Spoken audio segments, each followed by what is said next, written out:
जों बिटिआर सरकारनिफ्राय हानि फोरमान बिलाइखौ मोननानै गोबां खुसि। जोंनि फरेस्ट इएम रनजित बसुमतारी बिथांखौ हाजार साबायखर होयो आरो प्रमद बर' दैदेननाय बिटिआर सरकारनि नाजानायजों आरो बिथांमोननि हेफाजाब होनायजों दिनै जों हानि मोनथायखौ मोनफुंनानै जोंहा हाजासे गोजोननाय दङ आरो गोजोननाय मोनदों। जों बे हायाव 1995 मायथाइनिफ्रायनो रायजो जाबोदों। गोलाव सम बिटिसि खुंथाय गोहोआव थानाय बिपिएफ सरकारनिफ्राय जों बेफोर मोनथायनिफ्राय गोजानाव थानांदोंमोन। बिटिसिआव बिपिएफ सरकार थानाय समाव खालि जोंनो एफआरसिखौल' दानानै होदोंमोन। जों दा प्रमद बर' दैदेननाय इउपिपिएल सरकार आरो बिटिआरनि हा आरो हाग्रा बिफाननि मावफुं सोद्रोमा रनजित बसुमतारीनि गोख्रों नोजोर होनायाव खम समनि गेजेरावनो बे हानि बिगोमा जानो मोननानै जों गोबां गोजोननाय मोनबाय। नाथाय बेफोर बाथ्राया जों बुंनाय नङा। बेफोर बाथ्राखौ दिहिरा बियाबनि दारागाव ओनसोलनि रायजो राजाफ्रा बुंदों। नंगौ, नोंथाङा थारखौनो खोनादों। बेफोर बाथ्राखौ 1995 मायथाइनिफ्राय रायजो जाबोनाय बाक्सा जिल्ला दिहिरा बियाबनि दारागाव ओनसोलनि रायजो राजाफ्रा प्रमद बर' दैदेननाय इउपिपिएल सरकार आरो बिटिआरनिनो हा आरो हाग्रा बिफाननि मावफुं सोद्रोमा रनजित बसुमतारीनि गोख्रों नोजोर होनायाव दारागाव ओनसोलनि रायजो राजाफ्रा हानि बिगोमा जानो मोननानै बैफोर बाथ्राखौ बुङो। बिटिआर सरकारनि गोख्रों नाजानायजों हानि बिगोमा जानो मोननायाव दारागाव ओनसोलनि रायजो राजाफ्रा फोरमायबावनाय बादिब्ला हाग्रामा महिलारि दैदेननाय बिपिएफ सरकारा थांनाय 17 बोसोराव नासयनानै गादबनानै दोननानै गावनि दोलोनि सुबुंखौल' नायोमोन। नाथाय आथिखालाव प्रमद बर' दैदेननाय इउपिपिएल सरकारा सोरखौबा नासयनानै गादबनानै दोनाखै। गासैबो रायजो राजाफ्रानो गोबां मोनथायफोरखौ गासैबो समानैनो मोनदों। बेनि अनगायैबो बिथांमोना आरोबाव गोबां बाथ्रा बुंबावदों। बिथांमोना आरोबाव मा बाथ्रा फोरमायखो फै जों बड'लेण्ड बुब्लिनि गाहाय सुजुगिरि राकेश रामसियारिनि जर'खा खौरांनि गेजेरजों मिथिनानै लानि। बिटिआरनि हा गैजायै रायजो राजाफोरनि थाखाय बिटिआर सरकार। नंगौ, नैबे समाव आङो दङ दारागाव थामहिनबा दिहिरा बियाबनि सिङावनो थानाय दारागाव ओनसोल। बे ओनसोला भुटानजों नांजाबना मोनसे समायना मोनसे गामिफोर बा ओनसोल। बे जायगायाव गोलाव समनिफ्रायनो रायजो जाबोनाय बे ओनसोलनि रायजो राजाफोरा हानि जे बिमुं थामहिनबा फोरमान बिलाइखौ बिथांमोना मोननो हायाखैमोन आरो बिथांमोना हानि जे फोरमान बिलाइ थामहिनबा बिटिआर सरकारनि जे बानजायनायाव जे हानि जे बिमुं, बे बिमुंखौ मोननो हानानै बिथांमोननि मोखाङाव खुसिनि महरखौ बे समाव नुनो मोनदों। बे समाव बिथांमोननिफ्राय मोनथिनो थाखाय नाजागोन जे बिथांमोना जे बिटिआर सरकारनिफ्राय जे मोनफुंनो हानानै थामहिनबा हानि जे फोरमान बिलाइ, बे फोरमान बिलाइखौ मोननो हानानै मा फोरमायगोन बे समाव आं बिथांमोननिफ्राय मोनथिनो थाखाय आखायाव लागोन। जे गोलाव समनिफ्राय नोंथांमोना बे ओनसोलाव रायजो जाबोबाय। बे समाव बिटिआरनि जे खुंथाय गोहोआव थानाय प्रमद बर', बे प्रमद बर'नि दैदेननायाव नोंथांमोना बे समाव हा बिमुंखौ मोननो हाबाय। माबायदि मोनदों आरो? दाथ' जोङो बिटिआर सरकारनिफ्राय दा जोंनि हानि मोनथाय, बे हा मोनथायखौ मोननानै जोङो जोबोर गोजोननाय मोनदों आरो जोंहा बेयावनो हाजासे खुसिबो थाहैदो आरो फारसेथिं दा जों हा मोननायजों लोगोसे जोंहा सरकारफोरनिफ्राय मोननो गोनां बहुद दंबावो। दा जोङो बेफोरखौ मोननो हाथ'वाखै। दा जोंनो बेफोरबायदि मोनथायखौ होयोब्ला बा मोननांगौ जिखिनि माबा मोनथाय। बेसेबां गोबाव जाखो नोंथांमोना बे जायगायाव रायजो जाबोखो? बेसेबां बोसोरनिफ्राय बे जायगायाव थानाय नैबे ओनसोलाव नोंथांमोना थाबोखो? जोंथ' बेयाव 1995 मायथाइनिफ्रायनो हाग्रा सेफायनानै थाफैनाय जाहैदोंमोन। दिनै जों मथा मथि 25 बोसोरनि एसे बारबायसो होनजायो आरो। दा जों खोनानाय बायदिब्ला जोंनियाव आगोलाव जेनेबा बिपिएफनि समावनो जोंनियाव आइडि नाम्बारनि न' फैना दङमोन। बेफोर न'खौबो दिनैसिम जों मोनफुंनो हायाखैमोन। दा जोंनि हाया जाबाय जेला जों बेफोरखौ मोननायनि सुबिदाखौ मोनोब्ला बा जोंनो होयोब्ला जों गोजोननाय थाहैगोमोन आरो। दा नोंथाङा आइडिनि बाथ्राखौ नोंथाङा बे समाव मख'नायखौ जों नुनो मोनदों। दा बेवहाय आइडिखौ थानानैबो नोंथांमोननि गेजेराव मानि थाखाय बिथांमोना बे समाव बा न'खौ बिथांमोना मानो होआखैमोन? बै समाव जोंनिया हानि खुनु प्रमान गैयामोन। जेनेबा जों सरकारफोरनिफ्राय हाखौ मोननो हानाय जोङो जेबो फोरमान दिन्थिनो हायाखैमोन। बेनि थाखायनो जोंनो बेफोरबायदि न'खौ जों माने होनाय सुबिदाखौ बिसोरो लाखिना दोनथ'दोंमोन आरो होयि खालामना दोन्दोंमोन। जा बेखायनो दा जों हाखौ मोनबाय जे नालाय जोंनो थारमाने बेफोरबायदि न'खौ हरनांसिगौ आरो। जिखिनि आइडि नाम्बाराव न' फैना दोङो बेखौ जोंनो रायजोनो होनाया मोजांसिनमोन आरो। जिहेथु नोंथांमोना गोलाव समनिफ्रायनो बे ओनसोलाव नोंथांमोना रायजो जाबोदों। गोलाव सम बर'निनो खुंथाय गोहोआव थानाय बिटिसिनि खुंथाय गोहोआव थानाय बिथां हाग्रामा महिलारिया नोंथांमोननि एरियानि थाखाय बा नोंथांमोननि रायजो राजाफोरनि थाखाय हा मोनफुंनायनि थाखाय बिथांमोना खामानि मावाखैमोन नामा? बिथांमोनाथ' जोंनो बेबायदि मावाखै। खिन्थु बिथांमोननि समाव एफआरसि कमिटिखौ दानाय जादोंब्लाबो बिथांमोना जोङो स्पस्ट भाबै मावनानै होआखै आरो हानि मोनथायखौ माबायदि मावनांगौ, माबायदि थाबायनांगौ बेखौबो जों फोरोंनानै होआखैमोन आरो। दा बेफोरनि थाखायनो थाथ'दोंमोन। जिहेतु खम समनि गेजेरावनो बिटिआर सोरखारा बिटिआरनि हा एन्ड हाग्रा बिफाननि बिथां रनजित बसुमतारी बिथांनि दैदेननायाव प्रमद बर'नि खुंथाइ गोहोआव नोंथांमोना खम समनि गेजेरावनो हाखौ मोनफुंनो हाबाय, बे समाव मा फोरमायगोन? दाथ' जों बेयाव बिराद गोजोननाय दङ। दा जोंहा जोंनि माबानिफ्रायनो बे एरियानिफ्रायनो जों एफआरसि कमिटि ओमफ्राय आरो ग्राम सभा इदि दाना होदों। लोगोसेयावनो जोंनि साखाथियावनो जोंनो हेफाजाब होफाबाय थानाय मानगोनां जगदीश रामसियारि बिथाङा डिएलसिनि मेम्बार, बिथांनि हाजासे नाजानायावनो दिनै जों बिथांनि थुलुंगा होनायावनो जों थाबायनो अफिसाव थांनो गोहो बोलो मोन्दों आरो बेबायदिनो जोंनि खामानिया दिनै जाफुंदों। आरो मानगोनां जगदीश सारजों लोगोसे जोंनि फरेस्ट EM रनजित बसुमतारी बिथांखौ हाजासे साबायखर होयो आरो प्रमद बर' दैदेननाय बिटिआर सरकारनि नाजानायजों आरो बिथांमोननि हेफाजाब होनायजों दिनै जोंहानि मोन्थाइखौ मोनफुंनानै जोंहा हाजासे गोजोननाय दङ आरो गोजोननाय मोन्दों। बे समाव खुंथाइ गोहोआव थानाय जे प्रमद बर', बे प्रमद बर'नि दैदेननाय सोरखार आरो थांनाय समनि जे हाग्रामा महिलारि दैदेननाय सोरखार, नोंहा फारागथिखौ माबायदि मोननो हादों नोंथांमोना? जोङो आगोल हाग्रामा सरकार दैदेननाय आरो दानि प्रमद बर' दैदेननायनि बिथिङाव नायोब्ला जोङो ओरैबायदि नुनो मोनो, बिथां हाग्रामा सार दैदेननाय समाव जोङो सोरखौबा नासयनाय, सोरखौबा बायदिसिना खोथा बाथ्रा बुंनाय बेफोरबायदिखौ साननानै बा बेफोरबायदिजों थारमाने पार्टि लेभेलखौ नायनानै बिथांमोना खायसेखौ नासयनानै दोनोमोन आरो। खिन्थु दा जोङो प्रमद बर' बिथां दैदेननाय सरकाराव जोङो रावखौबो बेबायदि नासयलायनाय नुनो मोनाखै। गासैबो खौसे जानानै खामानि मावनाय बा हेफाजाब होलायनाय आरो जायखिजाया मोन्थाइखौनो समान होनाय बायदि जों मोन्दों आरो। दा हानि बिथिङावनो जों खोनानो मोन्दों नोंथांमोननि जे जायगायाव खायसे खायसे दैदेनगिरिफोरखौ जे खुंथाइ गोहोआव थानाय थामहिनबा बे UPPL हा होनो हाया होननानै बेफोरबायदि बाथ्रा जों खोनानो मोन्दों। बे समाव नोंथांमोननि गेजेरावबो जादों नामा, जे नोंथांमोना फिल खालामदोंमोन, नोंथांमोना सानदों नामा जे बिटिआर सोरखारा हा होनो हागौ ना हाया?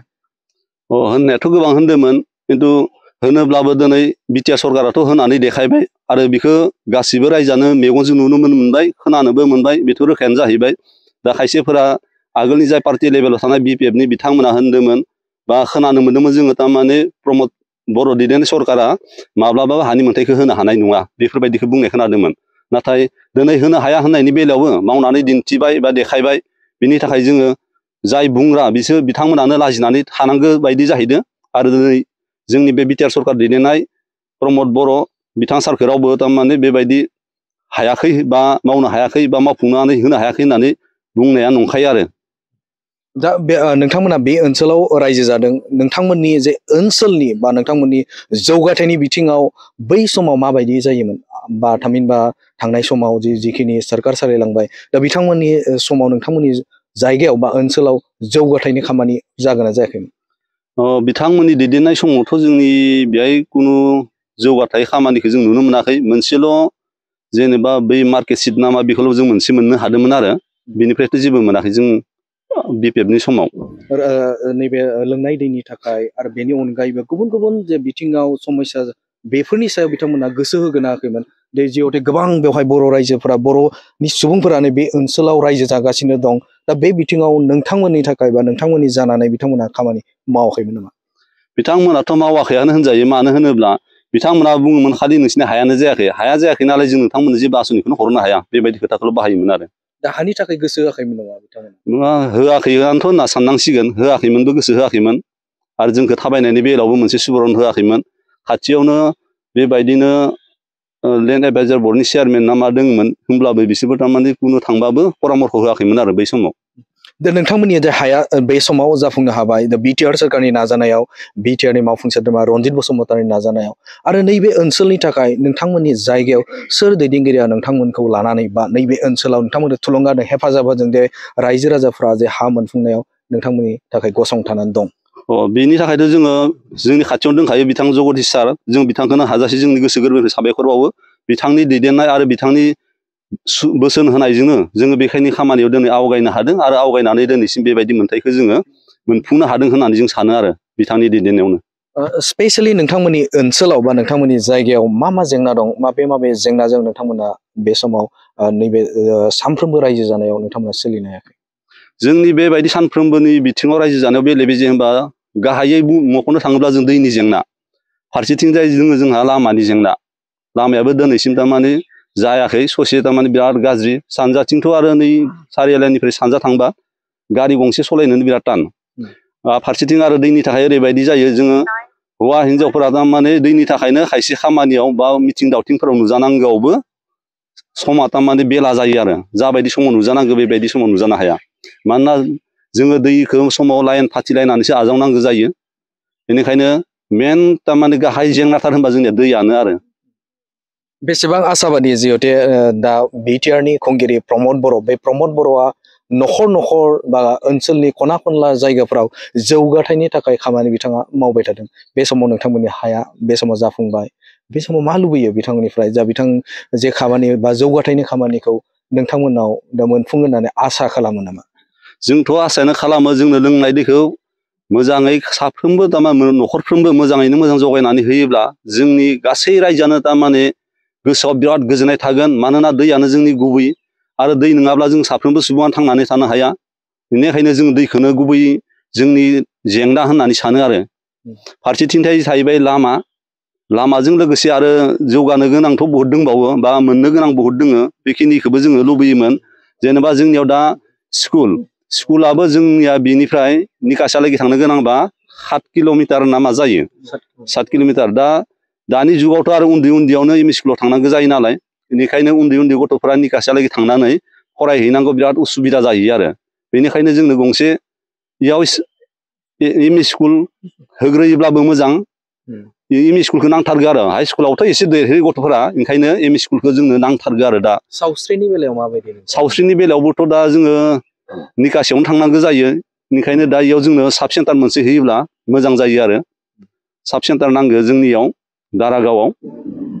फारसेथिंजाय जोंनो थारमाने बेयाव जोंहा सम सम एम्फौ जोंनि दारागाव एरियायाव एम्फौ फिनानै बांसिन जाग्रा दोङो दा एम्फौ फिनानै जाग्रा दोङो हिसाबै जोंनियाव सेरिकालसार बिभागनिफ्राय मोनसे जोंखौ मोजां अनसुंथाइ होनानै बे रायजो जानाय मानसिफ्रा जेनेबा सुबिदा मोनो दानाय लुनायनि मायबा मोनसे अयभिंफोर होयोब्ला बेफोरबायदिमोन आरो दा जोङो बेफोरखौबो बिटिआर सरकारनिफ्राय मोननो लुबैयो बा हास्थायो जिहेथु दारागाव ओनसोलनि गासै सुबुंखौनो दिनै एम्फौ फिनानै जायो होनब्लाबो थारमाने गोरोन्थि बुंनाय जाया आरो फ्रायानो न'खरफ्रोमबो जोङो सिजोनाव एम्फौ लानानै एम्फौ फिनानैनो सोलियो बेनिखायनो जोंनो दा सेरिकालसार बिभागनिफ्राय जोंनो बेफोरबायदि सुबिदाखौ होयोब्ला जोङो बे दुखिया रायजोआ बा हिनजावफोराबो बेखौनो लानानै बा मावनानै सोलिनो हागोन बा जिउ दैदेननायाव सुबिदा जाहैगोन आरो बेसेबां आसाबादि प्रमद बर'नि जे दैदेननाय इउपिपिएल सरकारखौ दा जोंथ' आसा खालामो मानोना जोंनि बेहाय थानाय गासै आइजोफोरानो एम्फौ लानानै जायो हिसाबै जोंनो सेरिकालसार बिभागनिफ्राय जायफ्रा एम्फौ फियो बिथांमोननो गंसे गंसे न' लुनानै होयोब्ला एम्फौ फिसिनायनि थाखाय बा सुबिदा हरोब्ला जों गोजोननाय थाहैगोन आरो जों एम्फौ फिनाय बा लानायाव जोंहा सुबिदा जागोन होननानै सानो आरो फारसेथिं जोंहा दंबावो जेनेबा स्कुल नैबे ओनसोलाव जोङो ब्लकआव थांनो गोनां जायोबा मथा मथि मुसलपुरावसो थांनांगौ जायो मुसलपुराव बिराद गोजान जायो ओंखायनो जोंनि बे साखाथियावनो गंसे ब्लक डेभेलपमेन्ट अफिस मोनसे हरोमोनब्ला जोंनि बे साहा ओनसोलनि गासै रायजोआनो गोजोननाय थाहैगौमोन आरो सुबिदा जाहैगौमोन बेखौनो जोङो बिटिआर सरकारनिफ्राय हास्थायो आरो फारसेथिंजाय जोंहा सानफ्रोमबो थारमाने बेजों थांलाय फैलाय मोनसे टुरिजिम जाना दङ इक' टुरिजिम बे इक' टुरिजिम ससाइटिखौबो जौगानायनि थाखाय जोङो बिटिआर सरकारनिफ्राय हेफाजाब मोननो लुबैयो आरो जोंनियाव लामा आरो आइडि नाम्बारनि जिखिनि न' फैदो बेखौ जोङो बिटिआर सरकार थाबैनो मावनानै होयोब्ला जोङो गोजोननाय मोनगौमोन नंगौ नैबे समाव आङो नोंथांमोना मिथिगौ जे दारागाव होनोब्ला गासिबो मोनथिजायो बा मोनथिनो हायो नाथाय बिथांमोना हानि जे जेंना थामहिनबा हानि बिमुं बेखौ मोनफुंनो हायाखैमोन आरो बेखौ लानानैनो बिथांमोना गोलाव समनिफ्रायनो बिथांमोना जुजिदोंमोन आरो जायखौ दिनै बिटिआर सरकारनि बानजायनायाव दिनै बिथांमोना हा मोनफुंनो हाबाय थामहिनबा हानि बिमुंखौ बिथांमोना मोननो हानानै जोबोद गोजोननायखौ फोरमायदों बिथांमोना बे ओनसोलनि जेंनाखौ लानानै बे समाव जोंनि बड'लेण्ड बुब्लिनि गेजेराव बे समाव फोरमायथिबाय नोंथांमोननो बे समाव देहिरा बियाबनि नैबे दारागाव ओनसोलनिफ्राय आं राकेश रामसियार नोंथांमोननि गेजेराव फोरमायबाय गोजोन्थों नोंथांमोना गावबा गावनि गथ'खौ सासे राफोद गेलेगिरि खालामनो गोसो दं नामा रायजोआरि हादरारि हादर गेजेर थाखोसिम गेलेगिरि खालामनो गोसो दंब्ला नोंथाङा गोबाव दा खालामसै। सासे राफोद रोंखा-राखा गेलेगिरि खालामनो थाखाय नोंथाङा जानजि खाफ्रादो आरो मुं थिसनहैदो। चिरां जिल्लानि सिङाव थानाय सोलिफु फोरोंसालि बल्लामगुरि काराटे एकाडेमि फोनांजाब राहा 8720903713 बड' हाउस काराटे एकाडेमि दलाइगाव फोनांजाब राहा 6900451157 बेंटल काराटे एकाडेमि फोनांजाब राहा 9678041226 बिरनगाव काराटे एकाडेमि फोनांजाब राहा 6901341656 आरो दालिगाव काराटे एकाडेमि फोनांजाब राहा 8720903713 बैफोर मख'नाय सोलोंसालिनिफ्राय सिगांनिफ्रायनो रायजोआरि हादरारि हादर गेजेरारि थाखोनिफ्राय बान्था मोननो हानाय सोलोंसाफोर मोननो हाबोनाय सोलोंसालि। बे मख'नाय फोरोंसालियाव रोंगौथि गोनां फोरोंगिरिया फोरोंथाय होनानै नोंथांनि गथ'खौ सासे राफोद गेलेगिरि सोरजिनायाव मदद आरो जाफुंसार खालामगोन। अब्ला मानोथो गोबाव खालामनो, थाबैनो मुं थिसनहैदो।